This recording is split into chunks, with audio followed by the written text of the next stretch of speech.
இயக்குனர்கள் சங்கம் பெரிது இனிது புரிது நமது சங்கம் பெரிது இது வளரும் வளரும் இனிது இதன் சிந்தனை எல்லாம் புதிது தமிழ்நாடு திரைப்பட இயக்குனர்கள் சங்கம். படத்தினுடைய கோடை மைக்கேல் அவர்களுக்கு. நண்பர்கள் எல்லாருக்கும் வணக்கம். இங்கே எல்லாரையும் எனக்கு தெரியும், என்னை எல்லாருக்கும் தெரியும். இந்த இடத்துல நான் நிற்கிறேன்னா அதுக்கு முதல் காரணம் வந்து கலைப்புலி எஸ் தானு சார். அவர்கிட்ட என்னை இன்ட்ரோ பண்ணது வந்து கேமராமேன் ராஜாத்தனம் சார். அவரால் இந்த படத்தில் ஒர்க் பண்ண முடியல. பட் அதுக்கப்புறம் இந்த படம் வந்து இவ்வளோ நல்லா வந்திருக்குன்னா என்னுடைய டீம் தான் இதுக்கு காரணம். அப்புறம் கிச்சா சுதீப் சார், உங்களுக்கு எல்லாம் தெரியும். கிச்சா சுதீப் சாரும் அது 46 படங்கள் பண்ணியிருக்காரு. தானு சாருக்கு இது 46வது படம். அவ்வளோ பெரிய லெஜண்ட் கூட படம் பண்ணுறதெல்லாம் ரொம்ப கஷ்டம். ஆனால் அவங்க 2 பேரும் என்னை வந்து ரொம்ப சேஃப்டியாகவே ட்ராவல் பண்ண வச்சாங்க எல்லா வகையிலையுமே. அவங்களுக்கு வந்து நான் வந்து என் வாழ்நாள் ஃபுல்லாக நான் கடமைப்பட்டிருக்கேன். அப்புறம் என்னுடைய டீம் தான் இது. இது வந்து நீங்கள் பார்த்தீங்கன்னா ஸ்கிரிப்டு, இந்த ஸ்கிரிப்ட் வந்து நான் வந்து 2021 நம்ம ரைட்டர் அசோசியேஷனில் வந்து நான் வந்து ரிஜிஸ்டர் பண்ணேன் அக்டோபரில். அதுக்கப்புறம் சுதீப் சார்கிட்ட போச்சு. அவர்கிட்ட போனப்போ ஒரு சின்ன சின்ன மாற்றங்கள் மட்டும் தான் என்னால் பண்ண முடிஞ்ச வழியே, மற்றபடி நான் என்ன ஸ்கிரிப்ட் பவுண்டட் பண்ணணும் அதுதான் விஷுவலாக வந்திருக்கு. ஒரு டைரக்டர் மட்டும் எதுவுமே பண்ணிட முடியாது கண்டிப்பாக. நான் அதுதான் என்னுடைய லைஃப்பில் வந்து நான் அதான் உணர்ந்திருக்கேன். நீங்கள் பார்த்தீங்கன்னா இதில் கேமரா ஒர்க் சூப்பராக இருக்கும். கேமரா ஒர்க் பண்ணது சேகர் சந்துரு, மேக்ஸிமம் எல்லாம் கர்நாடகா டீம் பண்ணியிருக்காங்க. இங்கேருந்து ஒர்க் பண்ணது மனோர் சார், மைக்கேல், அவர் மட்டும் என்ன 2 பேர் தான், அவங்க வர முடியல. அதுக்கப்புறம் மியூசிக் அஜினிஷ் லோக்நாத் அவர் பண்ணியிருக்காரு. அதுக்கப்புறம் ஆர்ட் டிபார்ட்மெண்ட் வந்து சிவகுமார் சார். எடிட்டர் வந்து கணேஷ் பாபு, அவர் மட்டும் நம்ம வீட்டு விஜய் சார்ட்ட ஒர்க் பண்ணார், அவரால் இன்றைக்கி வர முடியல. ஸோ என்னுடைய டீம்னால தான் இது வந்து சாத்தியமாக இருக்குது. எல்லாருக்கும் நான் வந்து நன்றி சொல்லிக்கிறேன். அப்புறம் இந்த மொத்த படமும் வந்து நம்ம பையனூர் லேண்ட் இருக்கு இல்லையா, நம்ம அசோசியேஷன் லேண்டில் தான் மொத்த படமும் எடுத்துருக்கு. 80% அங்கே தான் எடுத்துருக்கோம். ஃபஸ்ட்டு செக் அவுட் பண்ணது அங்கே தான். அதுவே எனக்கு பார்க்குறப்ப இப்போ எனக்கு பார்க்குறப்பையும் ஆச்சரியமாக இருக்குது. இந்த படம் நம்ம மொத்தமாக சென்னையில் தான் முடிச்சிருக்கிறோம். உங்கள் எல்லாருக்கும் வந்து ரொம்ப நான் என்ன சொல்கிறது, தேங்க்ஸ் தான் சொல்லணும். அப்புறம் கர்நாடக ரசிகர்களுக்கு வந்து நான் ரொம்ப தேங்க்ஸ் சொல்லணும். இந்த படம் வந்து இப்பவும் போயிட்டுருக்கு. இன்றைக்கி வந்து 80 தியேட்டருக்கு மேலே கர்நாடகாவில் ஓடிட்டுருக்கு. நல்ல கலெக்ஷன் வந்துருக்கு. அங்கே இருக்கிற ரசிகர்கள் வந்து என்னை ரொம்ப கொண்டாடுறாங்க விஜய் கார்த்திகேயன்னு சொல்லிட்டு. இங்கே வந்து எனக்கு என்ன சக்ஸஸ்னா, நான் வந்து ரொம்ப ஜர்னி பண்ணி வந்திருக்கேன். எல்லாருக்கும் தெரியும், சுரேஷ் சாருக்கு தெரியும், எல்லாருக்குமே தெரியும். நம்பி சார் வந்து சுப்பிரமணியம் எல்லாருக்குமே நான் ஒரு 20 வருஷத்துக்கு மேலே ட்ராவல் பண்ணியிருக்கேன். இந்த படம் ரிலீஸ் ஆனோடனே படத்தை பார்த்துட்டு நிறைய நண்பர்கள் ஃபோன் பண்ணி, சார் எனக்கு பயங்கர கான்ஃபிடென்ட்டை கொடுத்துட்டீங்க, நீங்கள் உங்களால் இத்தனை வருஷம் கழிச்சு ஜெயிக்க முடிஞ்சிருக்கு, எங்களாலையும் ஜெயிக்க முடியும் அப்படின்னு சொல்லுவாங்க. அட்வைஸ் பண்ண யாருக்கும் பிடிக்காது, எனக்கும் பிடிக்காது. ஆனால் ஒரே ஒரு விஷயத்தை மட்டும் நான் இங்கே சொல்லிக்க நான் விரும்புகிறேன் எல்லாருக்கும். நேற்று வரைக்கும் கூட இதை பற்றி எனக்கு நிறைய பேர் பேசினாங்க. சில நேரத்தில் சில மேஜிக் நடக்கும் லைஃப்பில். ஆனால் அது மேஜிக்காக மட்டும் நம்ம எடுத்துக்க முடியாது. நம்ம எப்பயுமே வந்து அப்டேட்டில் இருக்கணும். ஸ்கிரிப்டில் வந்து ரொம்ப ஸ்ட்ராங்காக இருக்கணும். இருந்தால் நம்ம ஜெயிச்சுட்டே இருக்கலாம். நான் எப்பயுமே ஒரு வேர்டு வந்து சொல்கிறேன் எல்லாருக்குமே, ரயிலின் கடைசி பெட்டியும் ஊர் போய் சேரும். ஆனால் அந்த கடைசி பெட்டியில் நம்ம ஏறிடணும். அந்த ஏறினதுக்கு அப்புறம் நம்ம கூட இருக்கிறவங்க முன்னாடி போயிட்டே இருப்பான், நம்மளுக்கு பின்னாடி வந்தவனும் போயிட்டே இருப்பான். சில நேரத்தில் நம்ம சினிமாவுக்கு வந்தப்போ பிறந்தவனும் நம்மளுக்கு முன்னாடி வந்து ஓடிட்டு இருப்பானுங்க. ஆனால் நம்ம வந்து யாருக்கும் பொறாமப்படக்கூடாது, யாரை பார்த்து வருத்தப்படக்கூடாது. நம்ம பாட்டு நம்ம போயிட்டே இருக்கணும். நம்ம மேலே நம்பிக்கை இருந்துச்சுன்னா நம்மளால் ஜெயிக்க முடியும். தேங்க்யூ. தேங்க்யூ. அப்படி சொல்லணும்னா நம்ம எல்லாருக்கும், அதாவது இங்கே இருக்கிற எல்லாருக்குமே ஒரு முன்னுதாரணம். நம்பிக்கையோடு போராடக்கூடிய இளைஞன் இன்னைக்கு வெற்றி பெற்றிருக்கப்பா, உண்மையிலேயே இந்த வெற்றி நமக்கு எல்லாருக்கும் சொந்தமானது. கண்டிப்பாக எல்லாரும் உழைப்போம், நம்பிக்கையோட உழைப்போம், வெற்றி பெறுவோம். நண்பனுக்கு நன்றி, வாழ்த்துக்கள். அதாவது சுருக்கமாக சொல்ல போனால், படம் ரிலீஸ் ஆகி பெங்களூரில் சக்ஸஸ் மீட்டிங் அதுக்கு போயிருக்காரு. அது லைவில் யூடியூப்பில் வந்தது. அந்த மேடையில் ஏறும்பொழுது, இந்த சக்ஸஸ் மீட்டிங் ஏறும்பொழுது உண்மையிலேயே எனக்கே கண் காணுச்சு. இந்த வெற்றிக்கு, இந்த புகழுக்கு, இந்த மேடைக்கு தான் எல்லாருமே காத்துக்கிட்டு இருக்கோம். அந்த மேடை ஏறும்பொழுது பெரிய சந்தோஷமாக இருந்தது. அந்த சந்தோஷம் எல்லாருக்கும் கிடைக்கும். நம்பிக்கையோடு இருப்போம். நன்றி. நன்றி சார். விஜயவாணன் அப்படிங்கிற பேரில் தான் அவர் எனக்கு தெரியும். அவர் சில விஷயங்களை வந்து இங்கே சொல்கிறதுக்கு அதிகமாக சொல்ல முடியல. ஏன்னா நான் கூட பயணிச்சவங்கிற முறையில் எனக்கு தெரியும். முதல்ல இவர் எனக்கு ஒரு 4-5 வருஷம் இவர் பேர் தான் எனக்கு தெரியும். எங்கே போனாலும் விஜயவாணன் ஒருத்தர் வந்தார் போனாருன்ற மாதிரி சொல்லுவாங்க. யாருப்பா அந்த விஜயவாணன் பார்த்துக்கிட்டே இருந்தால் ஒரு நாள் எனக்கு அறிமுகப்படுத்துகிறாங்க. ஆக்சுவலி எல்லாருக்குமே வந்து போராடி ஜெயிச்சேன் அப்படின்னு எல்லா இயக்குனரும் ஒரு கதை சொல்லுவாங்க. அது உண்மைதான். ஆனால் உண்மையிலேயே எனக்கு தெரிஞ்சு 20 வருடங்களுக்கு முன்னாடியே இயக்குனராக இருந்து அதிலிருந்து வாய்ப்பு நழுவி எனக்கு தெரிஞ்ச 5-6 ப்ராஜெக்ட் பெரிய பெரிய ப்ராஜெக்ட் அவர் ட்ராப் ஆச்சு. உண்மையிலே இவரை பார்த்து தான் எனக்கு பயங்கரமான ஒரு முயற்சியாளர். செம்ம ஸ்கிரிப்ட் பண்ணுவார். எனக்கு விதியின் மீது நம்பிக்கை வந்ததெல்லாம் இவரை பார்த்து தான் எனக்கு எப்படி இப்படி ஒரு உழைப்பாளிக்கு இப்படி ஒரு விஷயம் நடக்காம போகுதுன்னு ஆச்சரியமாகவே இருந்தது. எனக்கு ஒரிஜினலாகவே 20 வருடம் ஒருத்தன் போராடினதை நீங்கள் சந்திச்சிருக்கவே முடியாது. இவ்வளோ பெரிய வெற்றி பெற்று நீங்கள் நார்மலாக வந்து 20 வருஷம் வந்து ஏதோ ஒரு உப்பா படம் பண்ணிடுவாங்க, எப்படியோ ஒரு நபர்களை நிறைய கடந்திருப்போம். ஆனால் 20 வருடம் இயக்குனராக, உதவி இயக்குனராக இல்லை, இயக்குனர் ஆவதற்கான முயற்சி எடுத்து ஒரு பெரிய ப்ராஜெக்ட் கை நழுவும் போது தான் எனக்கு அவர் அறிமுகம். அப்போ கூட அவரை நான் நேராக பார்க்கல. இப்படி ஒரு நபர் இருந்துட்டு இருக்கிறாருங்கிறது மட்டும் தான் எனக்கு தெரியும்.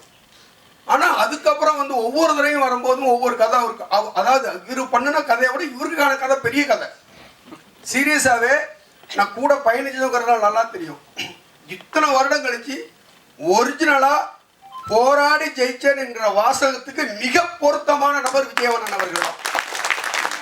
சீரியஸா இந்த படத்தை இங்கேருந்து உட்காந்து பார்க்கும்போது எனக்கு அவ்வளோ பிரமாண்டமா இது எப்படி எடிட் பண்ணாங்கன்னு எனக்கு தெரியல. ஒரே குழப்பமா இருக்கு. வர்றாங்க போறாங்க, பயங்கர ஞாபக சக்தி வேணும். இந்த ஸ்கிரிப்டை ஹேண்டில் பண்றதுக்கே மிகப்பெரிய ஒரு வல்லமை வேணும்னு எனக்கு தோணுச்சு இந்த படத்தை பார்க்கும்போது. அதுக்கப்புறம் ஒரு இன்டர்வியூஸ் எல்லாம் அனுப்பிச்சு வச்சிருந்தாரு. அங்க அந்த சக்சஸ் மீட்டை பார்த்தா இங்க விஜய் மாதிரி ஒரு ஆள் அங்க ஒரு அவ்வளோ ஒரு ரசிகர்கள் கூட்டம் அப்படி இருந்தது. அதுல இவர் போய் ஏறி நிற்கும் போது உண்மையில எனக்கு அவ்வளோ சந்தோஷமா இருந்தது.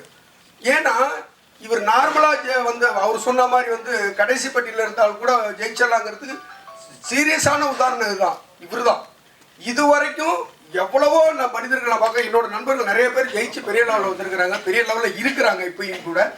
ஆனால் நான் ஒரு மனிதரை பார்த்து வியக்கிறது அப்படின்னு சொன்னால் ஒருத்தன் போராடி தெரிஞ்சு ஒரு மெகா ஹிட்டு கொடுத்த ஒரு இயக்குனர்னா எனக்கு தெரிஞ்சு தமிழ் இண்டஸ்ட்ரியில் ஃபர்ஸ்ட் பர்சன் விஜயவாணன் தான்.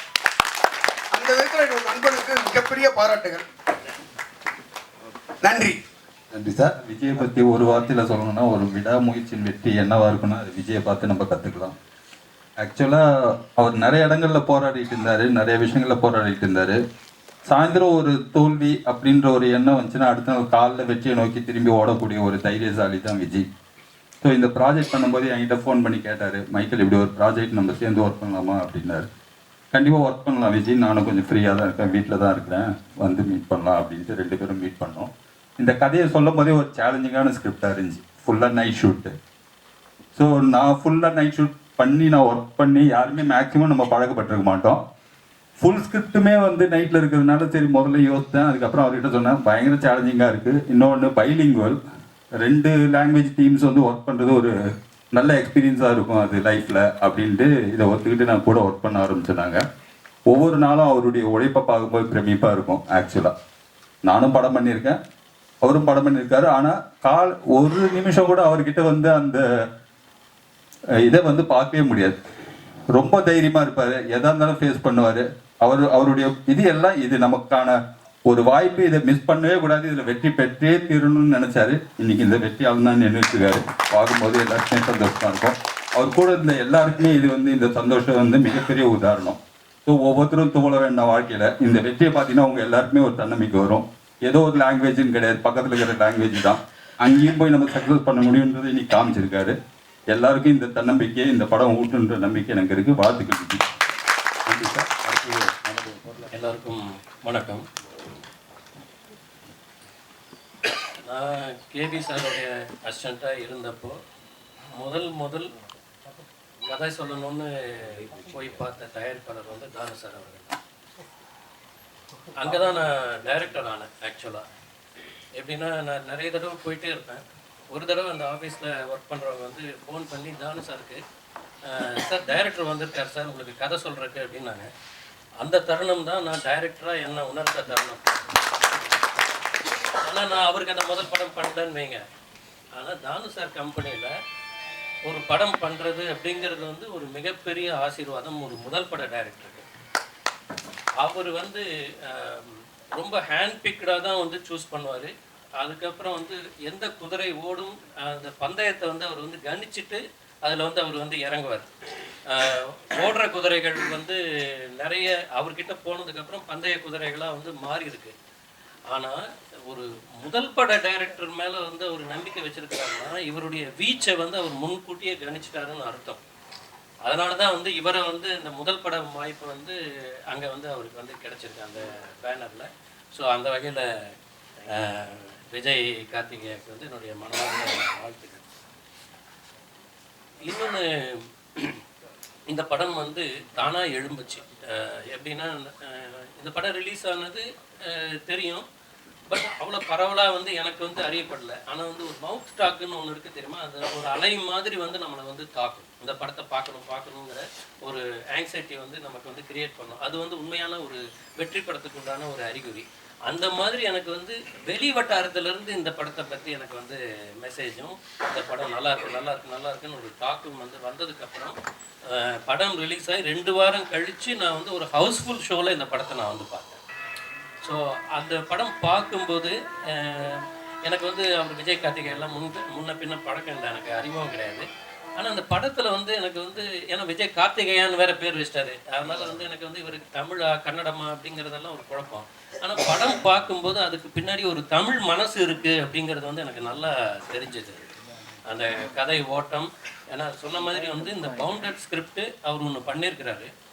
அந்த ஸ்கிரிப்டில் இருக்கிற டீட்டெயில்ஸை வந்து ரொம்ப நுணுக்கமாக படம் முழுக்க வந்து கடைசி வரைக்கும் அவர் விட்டு கொடுக்கவே இல்லை. எந்த கேரக்டரும் there is no loose end at all. அந்த மாதிரி வந்து இதை வந்து இந்த கதையை வந்து ட்ரீட் பண்ணியிருந்த விதம் வந்து ரொம்ப நல்லா இருந்தது. அப்புறம் இந்த மாதிரி படம் எடுக்கும் பொழுது அந்த டைரக்டரை சுற்றி இருக்கிறவங்களுக்கு வந்து எல்லாருக்குமே வந்து ஒரு மகா குழப்பம் இருக்கும். நான் சொல்கிறது பக்கத்தில் நெருக்கத்தில் இருக்கிறவங்களுக்கு இல்லை, அதை சுற்றி அவங்க இருக்கிற அந்த யூனிட்டு மற்றவங்களுக்கு வந்து ஒரு மகா குழப்பம் இருக்கும். இவர் என்ன பண்ணுறாரு, என்ன திங்க் பண்ணுறாரு, எதை எடுக்கிறாரு அப்படிங்கிற ஒரு குழப்பம் இருந்துக்கிட்டே இருக்கும். அது கண்டிப்பாக எனக்கு தெரியும் இந்த படத்தில் நடந்திருக்கும். அது அப்போது அது கடைசி அந்த எடிட்டிங் டேபிளில் வந்து இந்த படத்தை வந்து அசம்பிள் பண்ணும்போது இவருடைய ஸ்கிரிப்டும் அதுவும் ரிலேட்டடாக ரொம்ப அழகாக வந்து ட்ராவல் ஆகி இணைஞ்சு அது பூர்த்தி அடைஞ்சப்போ வந்து இவருக்கு ஒரு மிகப்பெரிய ஒரு மன நிறைவு இருந்திருக்கும். அந்த நிறைவு வந்து இப்போ நமக்கும் வந்து கிடைச்சிது. ஏன்னா இந்த பாராட்டுக்கு வந்து ரொம்ப ரொம்ப அச்சாரமாக வந்து எனக்கு வந்து நான் பார்க்குறது வந்து இவர் கண்ணில் தெரிஞ்ச கண்ணீர்.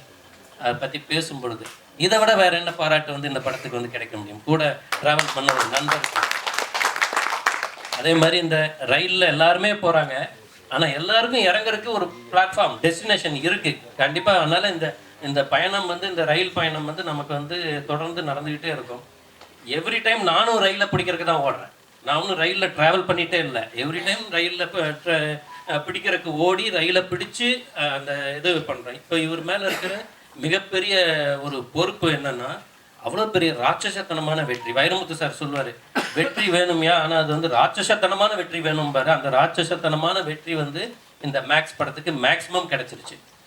இப்போ இதுக்கப்புறம் வந்து அவருக்கு வரக்கூடிய அழைப்புகள்,